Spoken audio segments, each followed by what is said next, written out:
We're actually the first chatbot platform to ever be built on messaging. Oh, wow. So we launched 2012. So I was actually messing around with SMS because before that I did a startup called Gist, which was an SMS protocol called Twitter. Oh, yeah. 2006. Okay. And we were the first API partner on top of Twitter to ever, you're basically taking data out of Twitter and we were trying to add it on top of email. So when you were emailing people, you could see social data about them. At the time, it was called social CRM. So we would aggregate Facebook and Twitter photos and everything under the sidebar. And everyone thought it was really creepy at the time. Back then, it was like, well, that's my Twitter. This is my Facebook. This is my LinkedIn. These are separate identities. Right. So we kind of aggregated that all together. And that company, though, led me to really love messaging. So when I saw Twitter, I was like, I can text anybody in the world. Because it started as 23232. It didn't start as a website. It started as an SMS protocol. And so I'd always been like fascinated by like messaging and SMS, et cetera. And then that got bought by BlackBerry in 2009. And then I went and worked on BBM. And BlackBerry Messenger was like really what opened my mind to messaging. And then I kind of was like, why doesn't every business in the world allow you to text them? And then my co-founder at the time, Robert, he actually founded Geek Squad. Okay. And he was the CTO of Best Buy for 10 years. He was the first Fortune 50 CEO in the world to bet their whole customer service on Twitter DMs in 2008. Wow. So this dude believed. He was like, and then he was the one who told me, he said, hey, it's not about human chat though, it's about chatbots. And in 2012, when you say chat, now we're in 2024 and everyone's like, wow, chatbots are everything. Right. People thought we were a joke. Our investors were like, no, what is a chatbot? And I'm like, it's just a thing you chat with. It's a little automated robot that kind of, can do things for you. Right. And so the way we started was we bought the short code like Twitter did back in the day. Ours was 23434.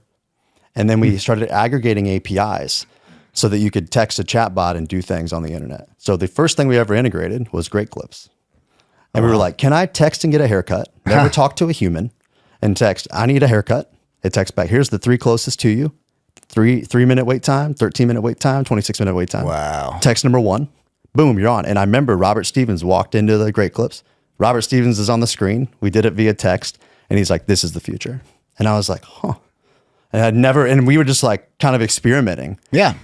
And then what happened was we just started integrating services. So we did flowers and haircuts and rides and Postmates API and the Uber API. So I'd call the founders. I was in SF. So I'd just call them and say, hey, can I get your API? And they're like, yeah, see what you can do with it. And so I met Rezi. That's how I met Ben Leventhal, the CEO of Rezi. And like, he's like, yeah, do whatever you want with messaging. And then I did Florist One Flowers. And the CEO of 1-800-Flowers called. He's like, hey, how'd you do that? And we're like, oh, it's an open API. You can just get flowers delivered. You just text flowers. And he's like, I want this for 1-800-Flowers. And he's like, I'll pay you to build it for us. And I'm like, how much? And we were like, we were going to be a consumer app, not an enterprise platform. Right. And I was like, he's like, $100,000. I'm like, $100,000? Time out. Well, let's do something for 1-800-Flowers. Right. The same time, Zuckerberg's opening up the Messenger platform for Messenger and WhatsApp so that businesses can start getting on Messenger. 2014. And all of a sudden, those two things collided. And we get, a friend of mine worked as the director of product on Messenger. We launched this little thing for the Florist One bot. And then they called and said, hey, you're building chat bots? We want to talk to you about commerce bots.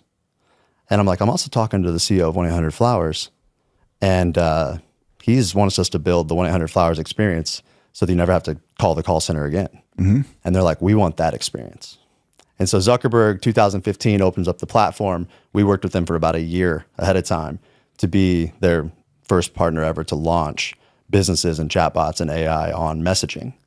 And he gets on stage, demos 1-800-Flowers, and says, you'll never have to call 1-800-Flowers again. Wow. And the CEO sat with me, Chris McCann's still a friend of mine. He's awesome. And we sat in the front row with Sheryl Sandberg and watched like, hey, the future isn't about phones and it's not about texting even humans. It's that you're going to have these little agents and AI agents to basically do things for you.